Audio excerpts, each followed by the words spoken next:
Good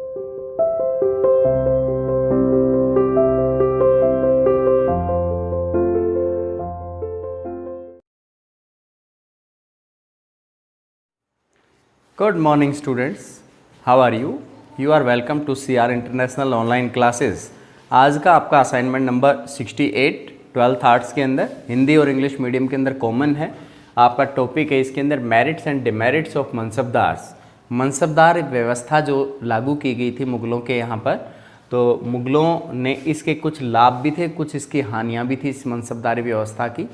इसके अंदर सबसे पहला जो टॉपिक है मेरिट ऑफ मनसबदार्स, यानी मनसबदार के लाभ बताइए। तो उसमें कौन कौन से लाभ हम इसमें मेंशन कर सकते हैं, किस तरीके से मनसबदारी व्यवस्था का लाभ मिला। जैसे कि अगर हम मुग़लों की शासन व्यवस्था से पहले की चर्चा करें, अगर हम यूरोप की चर्चा करें मध्यकाल की, तो उस समय मनसबदारी व्यवस्था नहीं होती थी। उस समय व्यवस्था एक ऐसी व्यवस्था थी जिसमें नाइट के भरोसे सब कुछ रखा जाता था। सामंतवादी व्यवस्था में ज़्यादा विश्वास किया जाता था और उसके अंदर बड़ी बड़ी जागीरें बांट दी जाती थी और कुछ लोगों के हाथ में प्रॉपर्टी रहती थी, बाकी किसानों के हाथ में कोई प्रॉपर्टी नहीं रहती थी। शोषण होता था किसानों का। और अब ये मनसबदारी व्यवस्था कुछ हद तक नियंत्रण हो चुका था। उस सामंतवादी व्यवस्था से निजात पाने का तरीका ढूंढ लिया गया था मुग़लों के द्वारा। इसमें जागीरदारी जो प्रथा है उसको लगभग समाप्त कर दिया गया था और अब प्रॉपर्टी को इस तरीके से डिवाइड करना या इस तरीके से किसी को बांटने की ज़रूरत नहीं रह गई थी। इसमें जागीरदारी system came to an end. इसमें जागीरदारी प्रथा का अंत आ गया था। बड़े बड़े जागीरदार जो होते थे, बड़ी बड़ी भूमि के मालिक होते थे, बड़े बड़े भूखंड उनके पास होते थे, अब वो चीज़ नहीं रह गई थी। अब उनसे वो ज़मीनें ले ली गई थी। Complete control of emperor on mansabdar. मनसबदारों पर शासक का या सम्राट का पूरा नियंत्रण रहता था, क्योंकि वे अपनी सैलरी के लिए पूरी तरह से उत्तरदायी सम्राट के प्रति रहते थे। अपनी हर एक्टिविटी के प्रति रेस्पॉन्सिबिलिटी उनको दिखाते थे सम्राट को। तो सम्राट भी पूरी तरह से होल्ड उन पे रखता था। जब चाहे तब किसी भी मनसबदार को अपने यहाँ पे बुला लेता था और उसकी अटेंडेंस देख सकता था और उसके अलावा उसकी कार्यप्रणाली को देख सकता था, उसकी योग्यता को परख सकता था और अगर वो अयोग्य है तो उसको उसके पद से हटा सकता था, उसको पनिश भी कर सकता था। द पोस्ट ऑफ मनसबदार was given according to the ability of person. मनुष्य की या व्यक्ति की योग्यता को देखते हुए मनसबदार का पद प्रदान किया जाता था। मनसबदार के पद को प्रदान करने के लिए पहले से ऑलरेडी जो मनसबदार बना हुआ है उसके द्वारा एक प्रपोजल दरबार में लाया जाता था। उस प्रस्ताव को सम्राट के सामने रखा जाता था और अगर वह योग्य है तो उसकी योग्यता को ख्याल रखते हुए मनसबदार का पद उसे मिल सकता था। लेकिन सभी मनसबदार एक समान नहीं थे, उनके वेतन में बड़ा अंतर होता था। उनकी योग्यता और उनके वेतन में, उनकी दक्षता में बहुत अंतर देखने को मिलता था। इसके अंदर हम खास तौर पे ये ध्यान रखेंगे कि व्यक्ति की योग्यता, उसकी दक्षता, उसकी एबिलिटी कितनी थी वो मायने रखती थी। Government expenses reduced. पहले क्या होता था, जागीरदारी व्यवस्था में प्रॉपर्टी की बंदरबांट होती थी, यानी बहुत बड़े लेवल पे जागीरदारों को प्रॉपर्टी पहले डिवाइड करके उनको मिल जाती थी, फिर वो अपने तरीके से उसको हैंडल करते थे। किसानों को प्रॉपर्टी बांटते थे और उससे खेती कराते थे, उसके कुछ % टैक्स के रूप में कलेक्ट करते थे। लेकिन यहाँ व्यवस्था में थोड़ा परिवर्तन आया। यहाँ मनसबदारी व्यवस्था के अंदर अब जितना खर्चा पहले होता था वो खर्चा कुछ हद तक सरकार का खर्चा कम हो गया। इसके बाद जब्ती सिस्टम। अगर किसी युद्ध के समय या कोई किसी भी परिस्थिति में अगर इसकी मनसबदार की डेथ हो जाती है तो डेथ होने पर उसके पास जितनी भी प्रॉपर्टी होती थी वो जब्ती प्रणाली उस समय लागू की गई थी। जब्ती प्रणाली के तहत उसकी सारी प्रॉपर्टी सरकार अपने पास जब्त कर लेती थी और इस तरीके से ये जो जब्ती सिस्टम है इसके अंदर कुछ प्रोविज़न थे जो प्रोविज़न थोड़े विवादास्पद कहे जा सकते हैं। सभी परिस्थितियों में ऐसा नहीं था। कुछ परिस्थितियों में जैसे कि देखा जाए कि उसने राष्ट्र के खिलाफ या फिर एम्परर के खिलाफ कोई साजिश रची है, इस तरह की परिस्थिति में जब्ती सिस्टम लागू होता था। वैसे नॉर्मली नहीं होता था कि कोई भी डेथ हुई है और उसका तुरंत प्रॉपर्टी ले लेंगे तो इससे फिर उसके कमाने का क्या फ़ायदा, ऐसा नहीं था। इसके अंदर आगे है डिमेरिट्स। इसके कुछ नुकसान भी थे। सबसे पहला नुकसान, mansabdar always try to cheat the government. मनसबदार हमेशा क्या करते थे, सरकार को चीट करने का प्रयास करते थे, उसके साथ हमेशा धोखा करने का प्रयास करते थे। जो वास्तविक बात होती थी वो नहीं बताते थे। They use to keep less number of horseman than the prescribed number.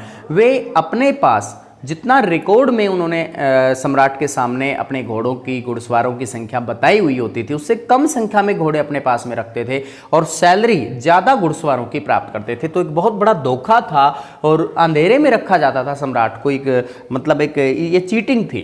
Mansabdar was given very high salary, मनसबदार को बहुत उच्च सैलरी मिलती थी, बहुत पैसे दिए जाते थे और इतनी सैलरी का इंतज़ाम करने से सरकारी खजाने पे, यानी जो एम्परर का खजाना है, सम्राट का खजाना, उस पर उसका बुरा प्रभाव पड़ता था।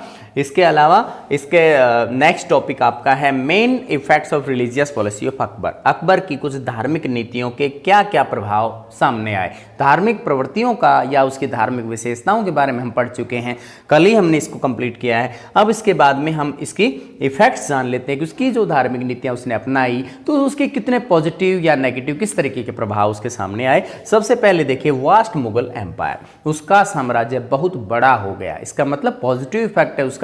और उसमें मुगल साम्राज्य इतना बड़ा होने के पीछे क्या था, क्योंकि उसकी मुगलों की या मुगल शासकों की नीति, हम कहें अकबर की नीति ऐसी थी कि वह सभी धर्मों के लोगों से मेलजोल बना के रखता था। उसने हिंदू पहले जब उसने शासन व्यवस्था संभाली उस समय उसके दुश्मन होते थे हिंदू लोग, लेकिन बाद में उसने राजपूतों को अपने पक्ष में किया। धीरे धीरे लाखों की संख्या में हिंदू उनके पक्ष में आने लगे और उनको देखते हुए समाज का बहुत बड़ा हिस्सा उनके पक्ष में आ गया।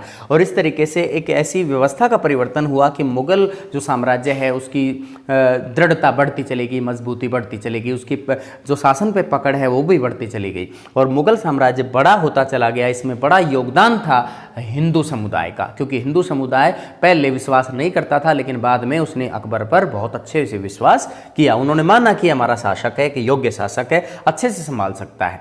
इसके अलावा स्ट्रॉन्ग मुगल एम्पायर, इसके अलावा मुगल सम्राट के शासकों में या फिर अकबर के अंदर एक पॉलिसी थी कि वे ऐसा नहीं था कि यहाँ टैक्स कलेक्ट करें और उस पैसे को इकट्ठा करके और विदेश भाग जाएं, ऐसा नहीं था। वो सिर्फ जितना पैसा टैक्स कलेक्शन में आता था उस पैसे को यहीं पे लगाते थे। तो भारतीय लोगों को इस चीज़ का एहसास हो चुका था कि ये सम्राट की प्रवृत्ति या मुगल सम्राटों की प्रवृत्ति अलग तरह की है। ये जितने भी हमारे पास में जो संसाधन हैं उनका यूज़ यहीं कर रहे हैं, यहीं पर राजमहल बन रहे हैं, यहीं पर इबादत खाने बन रहे हैं, या बुलंद दरवाज़ा बन रहा है, आगरे का ताजमहल बन रहा है, लाल किला बन रहा है, जामा मस्जिद बन रही है, या फिर हम ये कहें कि कुतुब मीनार, या इस तरह की जो भी ऐतिहासिक इमारतें हैं उनका निर्माण ये इन लोगों ने कराया। तो उससे साफ साफ पता चलता है कि जो मुगल सम्राट जो थे उन्होंने जो पैसा कलेक्ट किया उस पैसे को लेके अपने क्षेत्र के अंदर वहाँ नहीं ले गए, उन्होंने इंडिया को ही अपना क्षेत्र माना और उसके सारे संसाधन यहीं पे इस्तेमाल किए। इसके बाद encouragement to the sense of nation building, इसके अलावा विभिन्न शासन क्षेत्र, बहुत बड़ा व्यापक क्षेत्र इनके शासन क्षेत्र में शामिल था। जैसे कि आज के समय में इंडिया में कितने ज़्यादा प्रांत बने हुए हैं, तो इसी तरह से विभिन्न रियासतें इनके शासन क्षेत्र में थी, छोटे छोटे शासक इनके नियंत्रण में काम करते थे। तो वहाँ की जो जनता थी उनके अंदर आपस में एकता की भावना देखने को मिली। जैसे कि हमारे हरियाणा, पंजाब, राजस्थान, गुजरात, महाराष्ट्र, यहाँ के सब लोग एकजुट होकर के पूरे देश को एक राष्ट्र मानते हैं। ठीक इस तरह की भावना मुगलों के शासनकाल में भी देखने को मिलती थी। और अगर उससे पहले की बात करें तो मौर्य साम्राज्य में भी ऐसी ही भावना देखने को मिलती थी। तो इन्हीं बातों से राष्ट्र निर्माण पनपता है, राष्ट्र निर्माण की भावना बलवती होती है और राष्ट्र अखंड रूप धारण करता है। तो इसकी जो सेंस है लोगों के अंदर वो डेवलप हुई अकबर के शासनकाल के अंदर। इसके बाद progress in art and literature, इसके अंदर संस्कृत भाषा और पारसी, जो फारसी भाषा है, इनके मेल से साहित्य के अंदर उत्तरोत्तर बहुत ही अच्छी अभिवृद्धि हुई। संस्कृत रचनाओं का ट्रांसलेशन फारसी भाषा में और फारसी भाषाओं के साहित्य को संस्कृत भाषा में ट्रांसलेट कराया गया और आपस में एक दूसरे को मतलब इसमें कॉपरेशन भी मिला। दोनों के समिश्रण से भी कुछ ऐसी चीज़ें नई संस्कृति की तरह एक डेवलपमेंट देखने को मिला।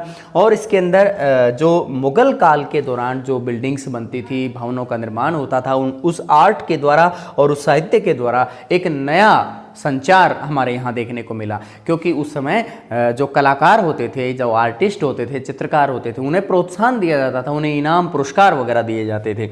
इसके बाद है टॉपिक नंबर 3, बादशाहनामा। जैसे कि हमने अकबरनामा पढ़ा है, अबुल फजल की कृति है, ठीक उसी तरीके से बादशाहनामा है। अबुल फजल ने अकबरनामा लिखा क्योंकि अकबर के शासनकाल की कंप्लीट नॉलेज देता है। उससे वो पहले जैसे कि उसके अंदर उसके भी 3 डिवीज़न बने हुए हैं, उसमें जैसे कि शुरुआत से लेकर के जैसे कि आदम के ज़माने से और पहले 30 वर्षों का जिक्र किया गया है, फिर उसके बाद में बाद की अवधियों का जिक्र उसके बाद के वॉल्यूम्स में किया गया है। तो इसमें ऐसा नहीं था, इसमें अलग तरह का डिवीज़न था। इसमें 30 वर्षों का की जानकारी इसके दौरान दी गई है।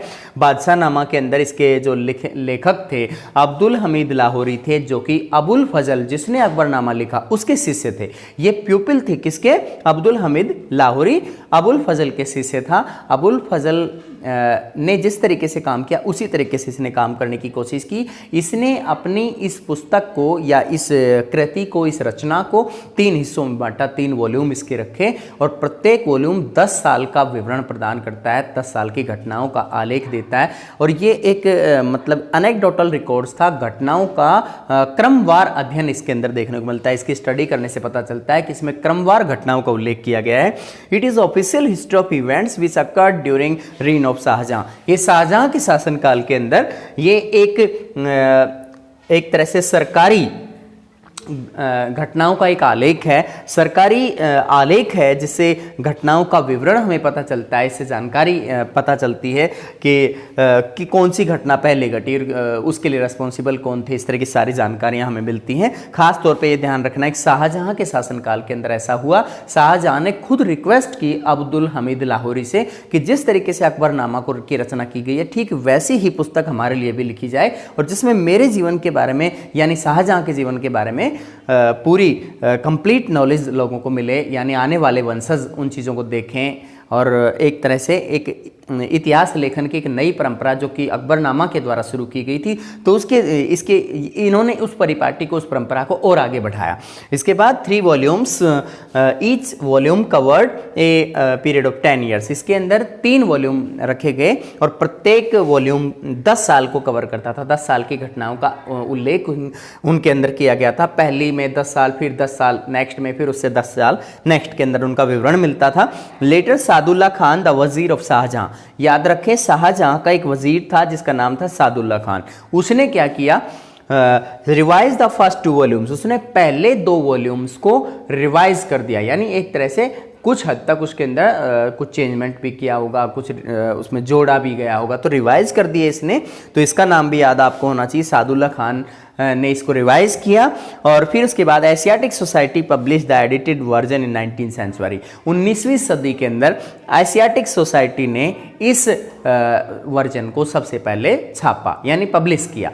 तो इसके बाद हम एक बार इसका रिवाइज कर लेते हैं। मेरिट्स ऑफ मनसबदार, इसके कुछ लाभ हमारे सामने हैं, जैसे कि जागीरदारी प्रथा का अंत हो गया, क्योंकि अमीर और गरीब का बहुत बड़ा भेदभाव इसमें था, सामंतवाद ज़्यादा मजबूत हावी हो रहा था, तो उससे वो लगभग समाप्त हो गया। अब जागीरदारी प्रथा नहीं रही, बड़ी बड़ी जागीरें नहीं रही, और मतलब सारी प्रॉपर्टी राजा की होती थी, सम्राट की। कंप्लीट कंट्रोल ऑफ एम्परर और मनसबदार, मनसबदारों पे पूरा नियंत्रण रहता था। इसमें बताया गया है कि मनसबदार की जो पोस्ट थी वो उनकी दक्षता, उनकी योग्यता के हिसाब से उनको नियुक्ति प्रदान करते थे, जॉब मिलती थी उन्हें। इसमें सरकार का खर्चा मनसबदारी व्यवस्था से कम हो गया था, क्योंकि पहले जागीरदारों को ज़मीन बांटनी होती थी और इसके अंदर ज़मीन बांटने की ज़रूरत नहीं थी, उनको सैलरी देना होता था। मनसबदार को सिर्फ सैलरी से काम चल जाता था। इसमें जब्ती सिस्टम के अंदर अगर किसी कारणवश इनके मनसबदार की डेथ हो जाती है, तो डेथ होने के बाद उसके पास में जो प्रॉपर्टी है उसको जब्त किया जा सकता था। ये कानून लाया गया था और ये कानून उस समय लागू था। लेकिन इसमें एक विशेष बात ये ध्यान देनी है कि इसके अंदर अगर कोई अयोग्यता से या फिर किसी गलत तरीके से उसने पैसा कमाया है और उससे सिद्ध हो चुका है, तो उसी की प्रॉपर्टी को जब्त करने के प्रावधान होते होंगे।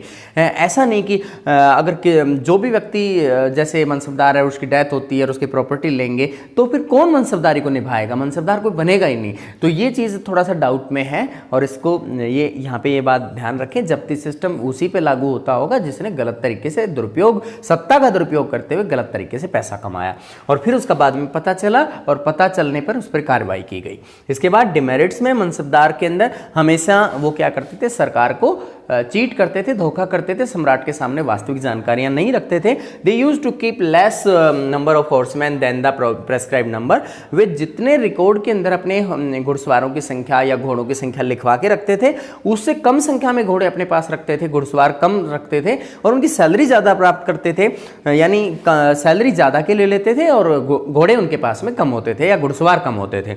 Mansabdar was given very high salary. मनसबदार को बहुत अधिक सैलरी मिलती थी, जिससे कि सरकारी खजाने पे बुरा प्रभाव पड़ता था। इसके बाद में टॉपिक नंबर 2, इसमें जो अकबर की रिलीजियस पॉलिसी है उसके कुछ प्रभाव थे, उन प्रभावों को एक नज़र देखिए। वास्ट मुगल एम्पायर, इसके अंदर मुगलों का जो साम्राज्य था बहुत व्यापक था, बहुत बड़ा क्षेत्र था और वो तभी संभव हो पाया जब सभी क्षेत्रों के लोग उससे संतुष्ट थे। अगर क्षेत्रों के लोग संतुष्ट नहीं होते तो वो उसका विद्रोह करते और उससे अलग होने की कोशिश करते या अलग चले जाते और उसके खिलाफ षड्यंत्र करते। इस तरह की बातें देखने को नहीं मिली, क्योंकि उन्होंने सभी धर्मों के लोगों को समान समझा, सभी क्षेत्र के लोगों को समान समझा और अपनी प्रजा के तौर पे उनके साथ में बिहेव किया, अपना मान के बिहेव किया। यहाँ एक शासक, मुगल शासक के रूप में उन्होंने काम किया, लेकिन कोई ऐसा एहसास नहीं होने दिया कि वो कोई बाहरी क्षेत्र से आए हुए लोग शासन कर रहे हैं। उनको ऐसा लगता था जैसे कि ये लोग यहीं पे जन्म हुआ है, इनका यहीं पे शासन कर रहे हैं। इसके बाद स्ट्रॉन्ग मुगल एम्पायर, एक शक्तिशाली साम्राज्य का गठन किया गया। इसमें हिंदू समुदाय की मदद लेने के लिए उन्होंने, उनकी जो रिलीजियस पॉलिसी थी यही जिम्मेदार थी। उनका हिंदुओं के प्रति बहुत अच्छा रिलेशन था, उनकी धार्मिक जो भावना थी हिंदुओं के प्रति सहानुभूतिपूर्ण थी, यानी सभी धर्मों का सम्मान करते थे। Mainly encouragement to sense of nation building, पूरे राष्ट्र के अंदर एक राष्ट्र निर्माण की भावना उस समय डेवलप हुई, क्योंकि विभिन्न क्षेत्रों के लोग कहीं ना कहीं केंद्रीय सत्ता के ही अधीन थे। यानी जो एम्परर था पूरे देश का अकबर, तो उस सम्राट के अधीन सारी जनता थी, चाहे वो दूर दराज के कहीं क्षेत्र हों या जैसे पाकिस्तान का क्षेत्र है या इंडिया का हमारा क्षेत्र है या साउथ के क्षेत्र हैं, तो सभी कंप्लीट उनके अपने क्षेत्र में आते थे। इस वजह से सब लोगों की यही रहता था कि हमारा सभी का सम्राट और अकबर है, और अकबर के प्रति सभी लोग बराबर योगदान देना चाहते थे, यानी राष्ट्र निर्माण की भावना थी, कोई भी अलग नहीं जाना चाहता था, अखंडता का सम्मान होता था। Progress in art and literature, उस समय संस्कृत और फारसी भाषा को ज़्यादा महत्व दिया गया था।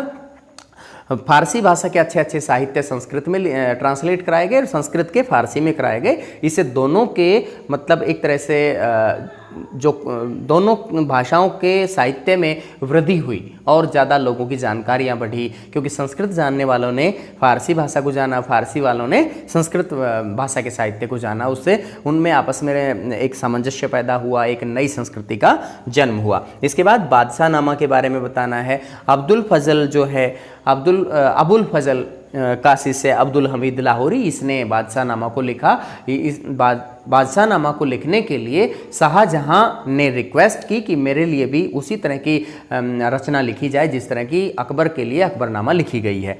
तो इसमें भी इसके 3 वॉल्यूम रखे गए थे, प्रत्येक वॉल्यूम 10 साल का विवरण प्रदान करता था, घटनाओं का एक कालक्रम के अनुसार से विवरण इसमें भी देखने को मिलता है।